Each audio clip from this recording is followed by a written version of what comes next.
सिराज तामीर मिल्लत YouTube channel आपकी खिदमत में कौम की फिक्र। अब मुझसे पूर्व एक वक्ता ने अबू सुफियान के बारे में बताया।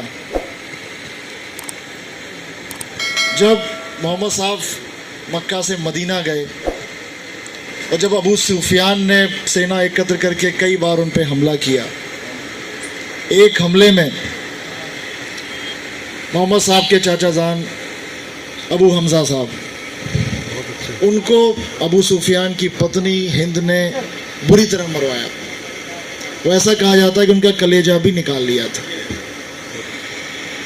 उस समय मोहम्मद साहब के पास सेना बहुत कम थी, बहुत कम सेना थी। धीरे धीरे सेना बढ़ी, मदीना में उनकी थोड़ा फॉलोवर्स उनके बढ़े। उसके बाद जब वो मक्का की तरफ आए, मजबूत थे वो चाहते तो अबू सुफियान को ख़त्म कर सकते थे, वो चाहते थे उनकी पत्नी को दंड दे सकते थे, और अबू सुफियान के साथ जितने लोग भी थे उन सबको दंडित कर सकते थे, लेकिन नहीं किया और उनको माफ़ कर दिया। हमेशा एक चीज़ आप लोग याद रखना, और मुझे बताने की आवश्यकता नहीं है। एक कमज़ोर आदमी कहे, एक पहलवान और एक कमज़ोर है, कमज़ोर 30-40 किलो का है और बिल्कुल कमज़ोर है, और एक 80 किलो का पहलवान है।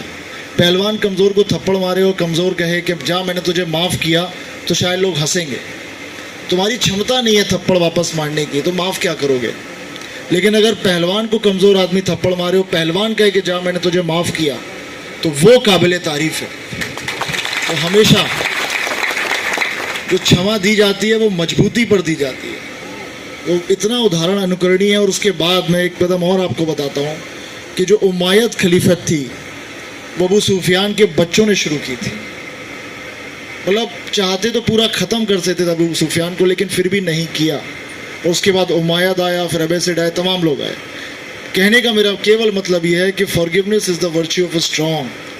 पावरफुल का पहला कर्तव्य होता है कि वो अगर चाहे तो माफ़ करे, और माफ़ करने से बहुत सारी चीज़ों ख़त्म हो जाती है।